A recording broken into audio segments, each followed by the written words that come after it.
Hey folks, it's Rob Flux here with another Sunday session, and today we're going to be talking all about how to develop on a main road and some of the issues and challenges that are going to come from that. Now, I've just noticed my head is not in shot, so let me just change my camera angle. Whee, there we are.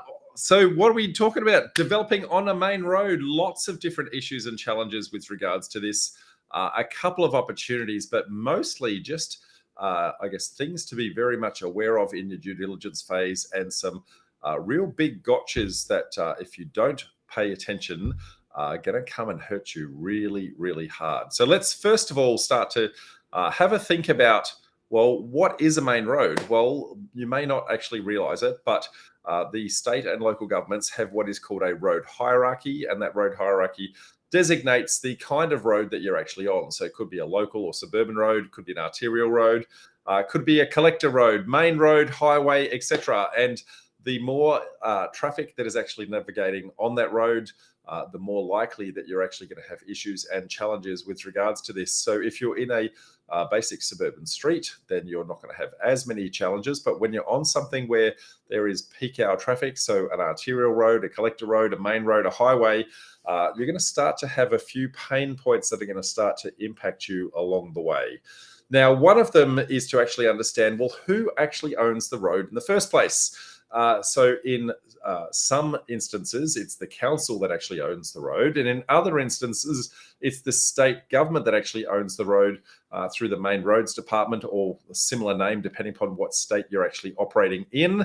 And so there are instances where you need to get council approval and also state government approval through what they call a referral agency agreement. So that is, you go to the council and say, look, I would really like to do this. And they'll say, well, before you can do that, you need to actually go talk to state government, make sure the state government is actually okay with the thing that you're actually proposing.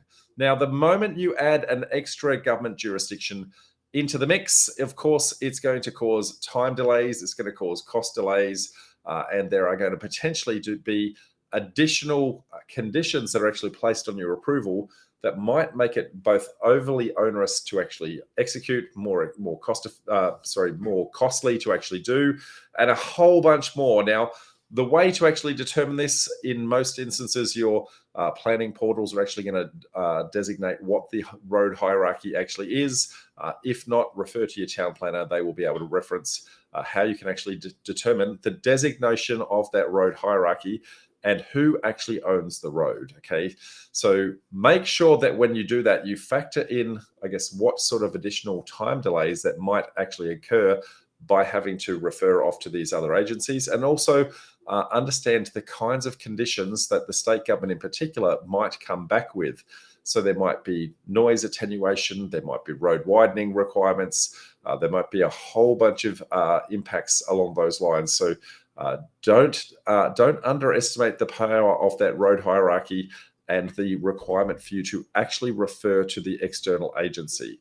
Now, what are some of the things that might actually happen, irrespective of whether it's a council or whether it's a state government that's actually going to impact you? So firstly, what they might determine is the number of driveways that are actually allowed on the road in the first place. So typically, they're not going to want to add an additional driveway into the mix, especially main roads are going to have a lot of traffic, peak hour traffic, that sort of thing. So they don't really want people, I guess, entering into the road network through, I guess, an unmeasured means. So through intersections and things like that. So if you're just reversing out into peak hour traffic, that's a bad thing. So council's going to have I guess, some huge care factors on that. And typically, not only will they limit the number of driveways, but they may also impact the nature in which you can enter. So typically, it's going to be that you must enter your property and leave your property in a forward-facing direction. Now, that can mean that you've got some challenges if you've got a narrow block, because you don't have turning circles in order to actually get the car on in a forward direction, turn it around, and then get off in a forward-facing direction. So that can impact, the turning circles can actually impact the yield of your property because it has to consume some space to allow those turning circles to actually occur. Now, there are alternative technologies that will allow you to do turning circles without having to do the 3-point turn. And typically you need to do it as a 3-point turn. So you can have turntables, for example, and you can park on the turntable and it will spin you around and pull you off. But those things are somewhat expensive, depending upon, I guess, the nature of how much traffic it's going to generate, that sort of thing. You know, it could be $40,000, $50,000, $60,000 for a turntable to actually install, plus the ongoing maintenance of actually making sure that that thing's actually maintained. So you want to try and avoid that wherever humanly possible, okay? So there's also a number of other challenges that you've got with regards to a main road, and I guess largely it's going to come down to rubbish collection. So, you know, if you've got a typical house, putting your wheelie bins out on the main road is not such a big deal. But if you're starting to do a townhouse complex, if you're starting to do, I guess, apartment complexes, that sort of thing, when you start to increase the number of people consuming rubbish or creating rubbish, taking wheelie bins out and having lots of wheelie bins out on the curb means that a truck in peak hour traffic has to stop, start, stop, start, stop, start. So it starts to become quite onerous. And so council will actually change the nature of how you actually do your rubbish collection service and do typically what they call a bulk bin service. Now, the bulk bins are the really big industrial type bins, and you will likely need one for general waste. You will likely need one for recycling. You may potentially also need one for green waste as well. Now, depending upon the site that you've got, council may require that that is an on-site collection service because they don't want the truck stopping in peak hour traffic. Now, an on-site collection service means that you've got a huge truck that now has to enter your property. These things are really super tall and they're also quite long. So by the time a truck gets onto the property in order to get to the bin, that means that there's a three-dimensional volumetric space that cannot be consumed by your habitable dwelling because the truck needs somewhere to actually go. Now, imagine if you then compound that with, oh my goodness, the truck now needs a 3-point turn in order to get on and off. Now you're starting to get a compounding effect with regards to, I guess, the usage that's actually, or the yield that you're actually getting out of the site. Now, typically you won't have to do forward on and off for a rubbish truck, but it can actually be one of those things subject to your council, subject to your jurisdiction. They may be something that they actually mandate. So be very, very careful to make sure that you actually understand and articulate that. Now, sometimes council's going to say, look, we can't actually navigate that because of the nature of how and where you want to put those bins. We don't deem that it's safe for our council truck drivers to actually do. So instead, you might propose what is called a private pickup service, in which case the body corporate of your townhouse complex or your apartment complex, they may actually pay for a private service to come outside of normal peak hours. I guess we're in more flexible times and that sort of thing, where they can actually come onto site and manhandle the bins as opposed to council having to come on and off in a forward-facing direction, that sort of thing. So that then starts to impact, well, now your body corporate has an extra expense. That means that anyone purchasing the property has to deal with that ongoing expense forever and a day. So now that may potentially impact your resale prices. And so these things start to compound really, really quickly. So be very, very careful. Make sure that, I guess, the wheelie bins, the rubbish collection is something that you actually deal with. It's not something that you want to take lightly because it can have a huge impact on the yield of your site, as too can car parking. So if you're on a main road, you will potentially not have any off-street parking available to you. Typically, a lot of people like parking out the front of your house when visitors come, that sort of thing. But if you're doing an apartment complex, if you're doing a townhouse complex, you're going to have to require, I guess, off-street parking. They're going to have some rules with regards to how many car parks you need to require based on a formula with regards to how many car parks you need per dwelling and also how many visitor car parks you actually require, which then means that if people are having parties and things like that, that because there's no off-street parking available, it can mean that, I guess, having a good social environment in and around these facilities can start to become a little bit challenging. Not that people are having parties all the time, but it does mean that now I guess there's a little less vibrancy in these complexes and that sort of thing. So, something to always be mindful of that can actually impact, again, resale value and perceived resale value of a property. Now, car parking is probably one of the biggest challenges. I'm going to say, if you cannot get the car parking of your project, that will impact yield. The council's going to have a set of rules that basically say, based on the size of the dwelling and the number of the dwelling, there's going to be a multiplier with regards to how many different car parks actually need to be maintained. Now, in many instances, council will have variations on those formulas based on your proximity to major public transport routes. So if you are, I guess, very close to a train station, if you're very close to a major bus station, those sorts of things, council may give you some leniency with regards to that. I have seen some councils also giving leniency when you do, I guess, a shared or a pooled car type service, a go-get type facility where the entire complex has access to a shared facility. But not all councils are that forward thinking. So you make sure that you're actually checking with your town planner as to whether that's something that you've actually got. Consider also, do you want to provide things like bicycle parking, maybe electric vehicle parking, those sorts of things, because that's starting to become more and more the norm. You want to start to make sure that you're actually modernizing your facility as much as humanly possible. But if you cannot get the car parking, you will not get the yield. So you may potentially lose 1, 2, 3 dwellings based on the fact that you can't get the car parking, which means that the only choice to actually resolve that is to go down with a basement. So you may actually increase the cost. The more car parks you need, I guess the further down you need to go, you may increase the cost of the project based on the fact that that basement is actually required. Now, if a basement is required, then the width of the site starts to become super, super important, because you actually need to have room for a car to go down a ramp to then have a turning circle in order to get into a car park, in order to then turn around and come back. Now, if the width of the block is not wide enough, then by the time you go down the ramp, it actually consumes a whole bunch of space. You may not have room to actually park on that level, which means you need to go down another level in order to get the number of car parkings. So car parks, not car parkings. So be very, very careful that you want to have the appropriate width in order to make that happen. If you've got a skinny block, then chances are basement car parking is not for you.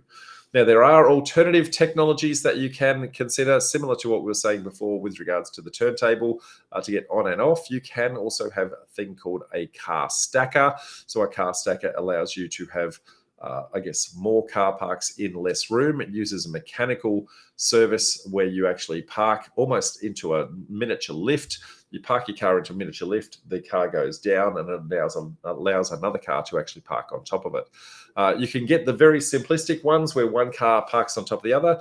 You can get super, super complex ones where it's almost like a matrix of a grid process where you put your car in and it goes up and across until it actually slots in. So those things are available, but boy, are they expensive. And you want to make sure that your development is, super premium product and in order to justify that. And if that starts to break down, then it means that everybody's car is trapped. So it can be very problematic. It also increases the cost of your body corporate fees and the like. So be super, super careful that you don't inappropriately try to think of technologies like that. Not only are they expensive to install, but expensive to maintain. So they're the easy parts, folks. Then there's, I guess, the knock-on effect. If you are on a main road, what your council and state government tend to do is they tend to start to forward project 10, 20, 30 years in advance and start to see the amount of traffic that they're seeing on the road and they try to project, well, what's going to happen in 10 years' time with the amount of traffic? What's going to happen in 20 years' time with the amount of traffic? And what they start to do is they start to forward plan the fact that they may need to do road widening at some point in the future. Now, their one and only chance to actually claim that road widening is at the point of you doing a development application. And so it is quite likely that if they have road widening on their agenda, that you will need to gift the land that they want to either the council or the state government, depending upon who is actually owning that road. And so that has a major impact on you, given that one, you're giving up some land, means two, you've got less land to actually utilize for the construction process by the time you do setbacks and things like that. So it can have a big impact on your yield. Okay.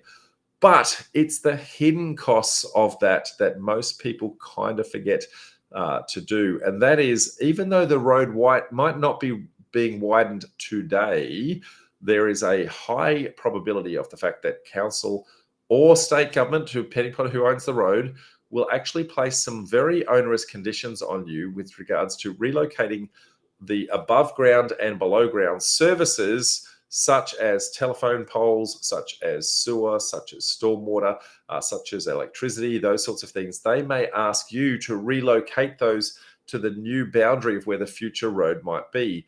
Now, personally, I think that's a super unfair impact on you. However, they get a free swing, and it's basically they push the weight of that onto the developer, which regrettably means we push the weight of that onto the consumer, and that means the council gets a free upgrade. Now, they try to do that as much as humanly possible to us developers because we don't tend to have much voting rights. Most of the general public has all of the voting rights, and so when they start to acquire land through the assumption process, then ratepayers and voters start to complain. Whereas when developers start to do it, nobody complains other than the one developer. And so it's their one free shot to actually go and get that. Now, relocating those services can be super expensive. You know, relocating a power pole might cost you in the vicinity of anywhere between $30,000 and $50,000, depending upon what is on that particular pole. You know, you may have to shut down power for an entire street, maybe even part of a suburb in order to do that. You may or may not need to relocate services in the road network as well. Now, typically, you won't actually be required to physically widen the road, but rather just relocate the services so that when the road is widened, you will, I guess, that it will be much cheaper for council to actually do that at that time. So how do you tell if there is a chance of road widening? Well, there are some typical symptoms that you're going to see visually that are the clue to actually doing this. So firstly, have a look at the title boundaries of your property and the proximity of title boundaries all the way along the street for other people that have done recent developments in the area. And what you'll start to see is sometimes you'll see that that your title will follow the boundary, and the next person's will step in and then follow the road, and then it'll step out again. And so as you kind of step in, step out, step in, step out with the total, when you're looking, I guess, from a vertical perspective, you're going to start to see that, hey, council has been conditioning these road widenings all the way. So chances are they're going to condition that on me. The first thing that I would do is actually go and look up the previous development applications, have a look at what conditions were placed on them to say, well, did they have to relocate those services? What were those impositions that were there? And make sure you put that into your feasibility. Now, that's the visual sign. Your planning portals will also give you the ability to actually see where those are. If it's a state government road, you may need to go and I guess contact your main roads department, depending upon whether they have on public record the future intention for road widening. Sometimes they don't make it easily accessible because, again, ratepayers and voters, I guess, don't want to be up in arms about these things. And typically they're planning 20 and 30 years in advance. So what they would prefer to do is consume from a developer 10, 20, 30 developments over the next 10 or 15 years for free. And then at the end of it, when they need to to actually finish widening the road, there may only be 4 or 5 people from a voter's perspective that they need to go and approach in order to buy those slivers of land. So be very, very conscious of the fact that they are forward thinking so far in advance, it's not funny, and that you might get caught up in that process. Now, some of the other things that you want to start to think about, given that you are on a main road and that there is a lot of traffic, safety starts to become a major concern. So chances are you are going to need to engage a traffic engineer to actually have an assessment with regards to how much traffic is actually traversing, I guess, the street out front of you. At what times of the day is that traffic traversing? What is the distance between you and the next intersection? So is it safe for you to actually exit? Maybe there's a traffic light or roundabout, give way signs, those sorts of things. It might not be safe for you to actually exit where it is. Do you have a good line of sight down the road so that when you're actually exiting your property, that you're not, accidentally coming out in front of peak hour traffic and having no visibility of the fact that traffic is actually coming? So that all those sorts of things are going to start to impact how many driveways you can have, I guess the size of those driveways. They might need to be double width driveways, for example, because you have to have both forward incoming traffic and outgoing traffic at the same time, depending upon the amount of, dwellings that you've actually got on there. So those sorts of things are going to start to impact that. So a traffic engineer is going to start to help to measure that. They'll put some sensors out on the road. Those sensors will be typically there for a couple of weeks and measure the amount of traffic, the time of day that actually occurs, that sort of thing. And then they will start to project into the future based on the rate of traffic management increases over time, as to how much traffic there might be in 5 years, 10 years, etc. And that is then going to determine, well, what sort of safety elements are actually required with regards to you exiting the property. Now, depending upon the findings of that, you may have a big gotcha that you may not have been anticipating, and that is, if there's a safety requirement, it may be imposed upon you that you may have to upgrade the intersection either just before you or just after you to put things like a roundabout in, maybe traffic lights, maybe give way signs or stop signs to actually slow down and impede the traffic, to allow your traffic on and off your site to actually enter and exit in a safe direction. Now, clearly that is a huge impetus if that is actually, or impost if that is the case. And typically it's going to happen where you've got much larger projects, but it can and will actually impact you at some point in time. Now, one of the other things that I forgot to mention, I guess, when you start to do your state and local government referrals, is the fact that chances are, being a main road, there is going to be a heck of a lot of noise pollution and a heck of a lot of air pollution that's actually being generated because of the fact that you've got so much traffic already going outside. So you may have some conditions that will mandate, and the noise one is probably the most, impactful, that you need to put some noise attenuation into the construction cost of your dwelling. So that's going to increase the cost of the build of that particular product. So you're going to have sound deadening in the walls. You might have to have thicker glazing on your windows so that people inside the houses don't actually have the noise as part of that. You may also need to put a soundproof fence, or acoustic fence, and those acoustic fences can be quite expensive. They can be also quite unsightly and quite ugly. So not only is it costing you to actually put the product in, but because of the aesthetic of some of them, sometimes it may impact your resale value. Next one is when you actually get to the point of construction itself. Remember, you're on a main road here. So delivery of materials on and off the site. Is there somewhere for your tradies to actually park? Is there somewhere for the materials to stop, a crane get the goods on and off the site? Where is the materials actually going to be parked? You can't park it on the nature strip.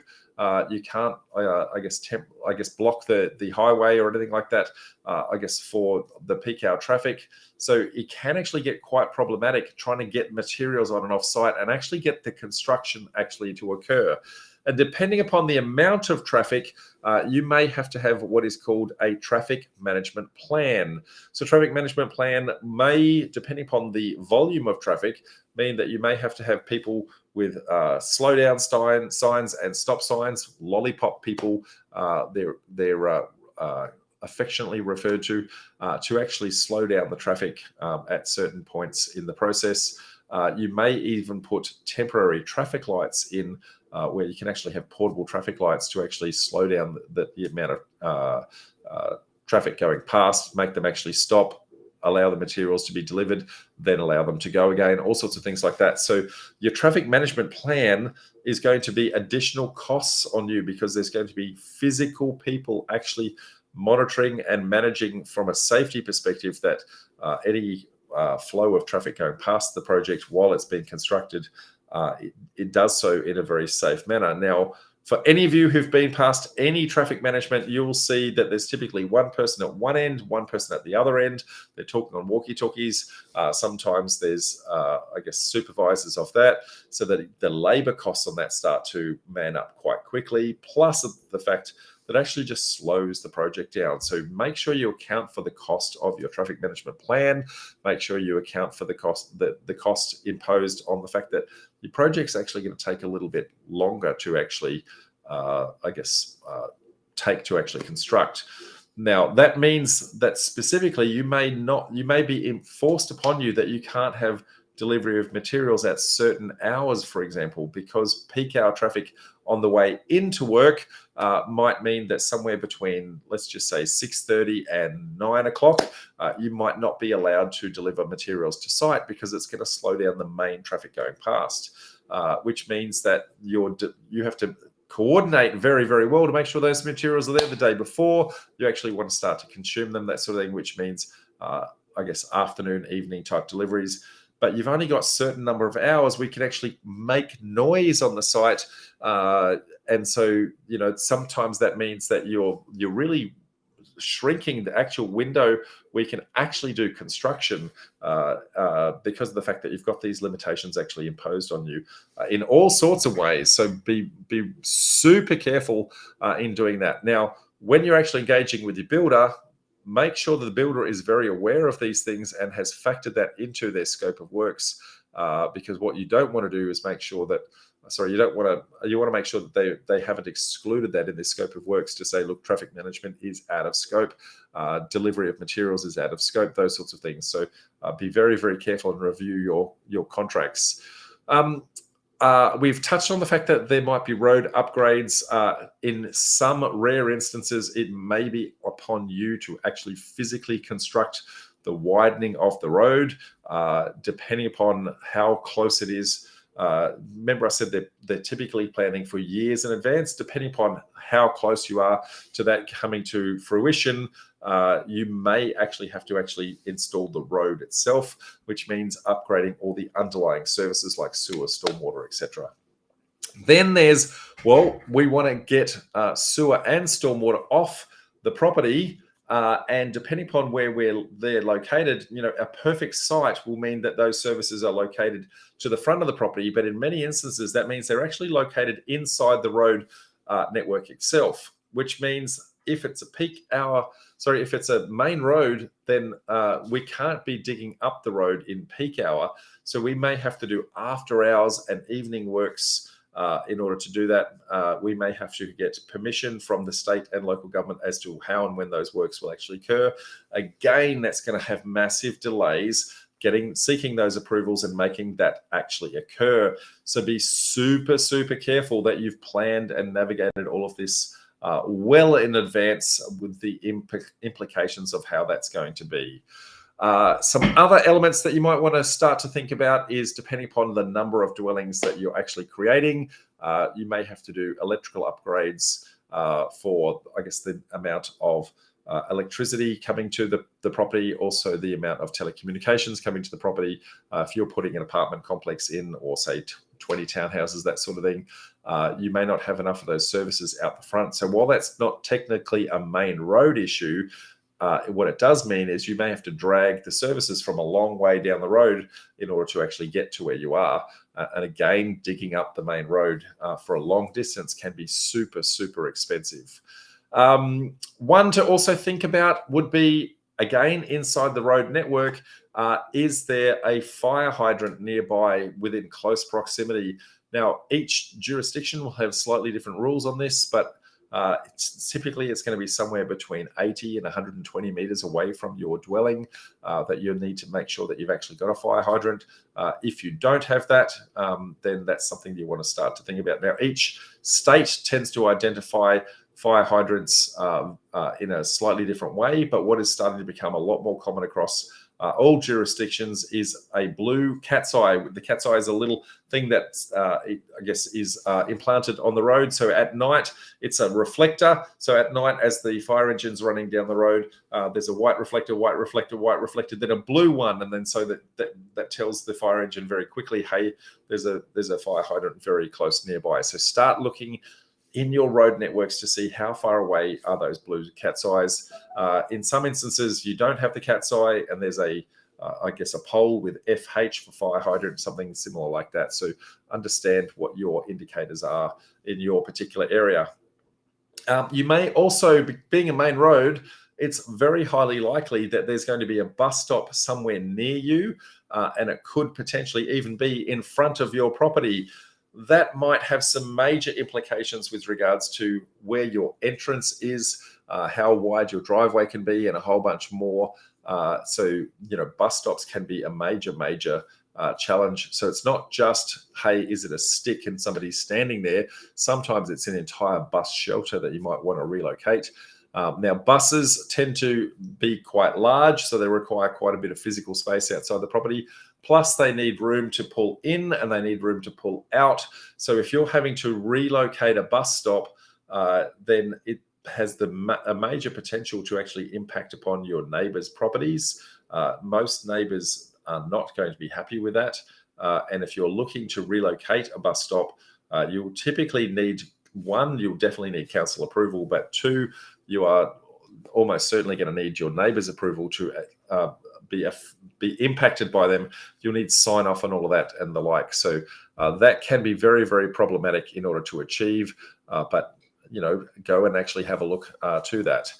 I guess there are also, in some instances, and very, very rare instances, your proximity to major transport nodes.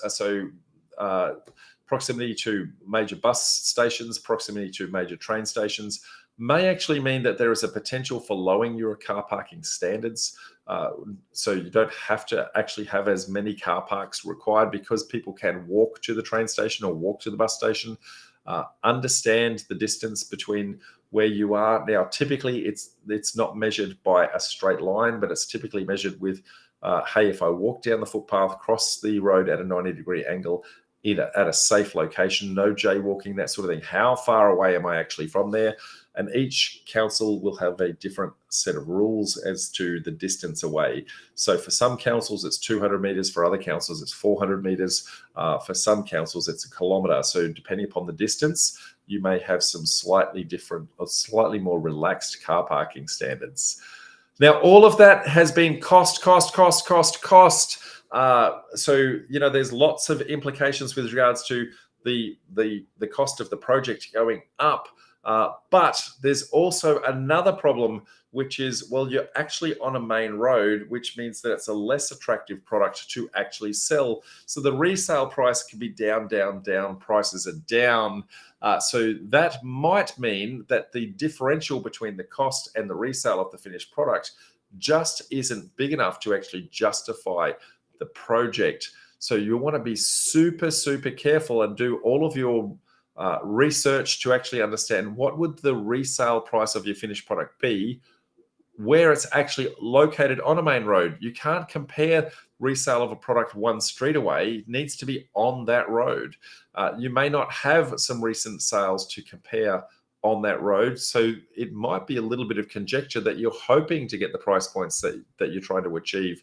So make sure you're really genuinely stress testing your project to say, well, if I've got that price point wrong, can I deal with the consequences of all of that and the like? So some big implications there, folks, with regards to trying to build on a main road, so developments on a main road.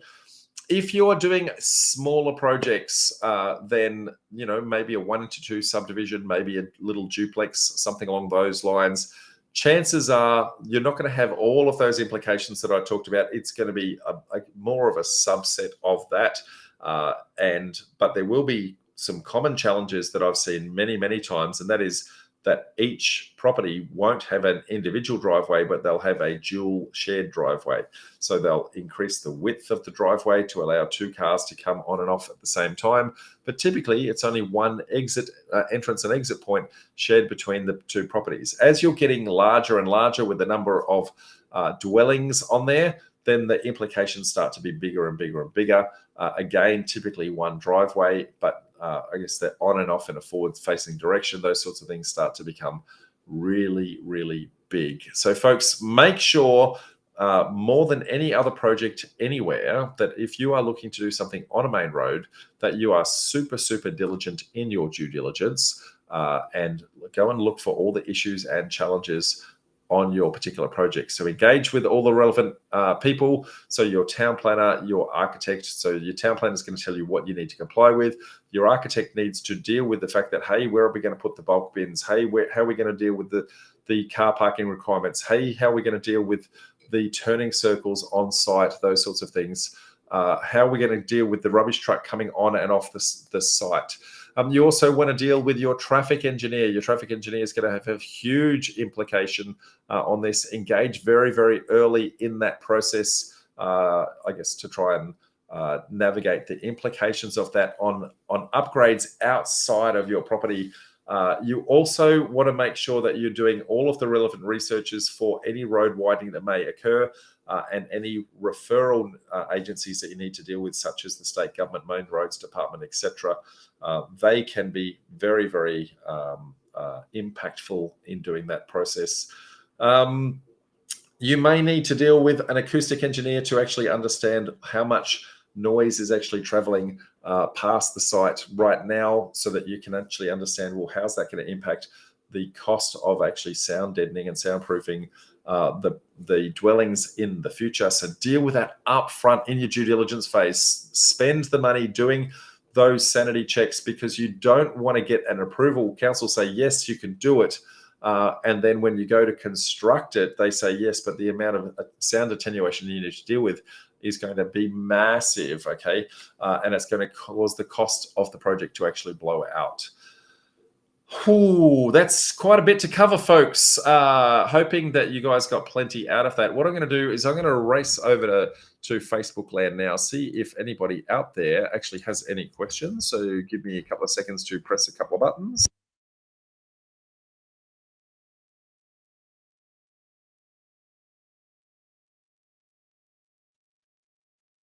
Okay, just having a look. I can't see any questions. You guys are super quiet today. What's going on? Oh, there's quite a few people there. So Tony, hey Tony. Ben, hey mate, how are you? Diana, it's good to see you. Nick says, hey, here's a question. One thing based on development we've just carried out, Energex with the abolishment took 6 weeks to turn up due to transport and main roads permits needed. Tried to expedite, but ended up the same due to Energex not submitting applications until safe date.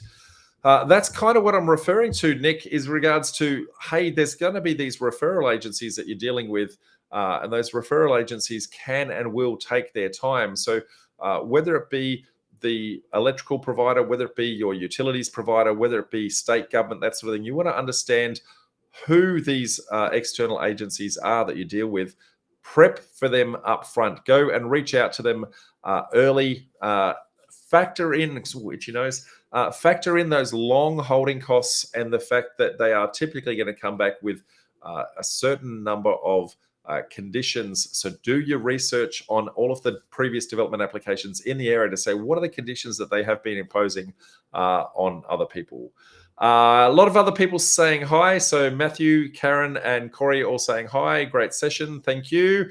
But I can't see many questions, folks. So given that I can't see any questions coming through and just lots of people saying lovely things, I'm going to say a quick session is a good session, and say thank you all, folks. It's been a pleasure, and I will see you at the next Sunday session. Actually, no Sunday session next week because we are running the Property Development Formula Bootcamp in Sydney. So we will come back to you in 2 weeks' time for our next Sunday session. Till then, can't wait to see you then. Bye for now.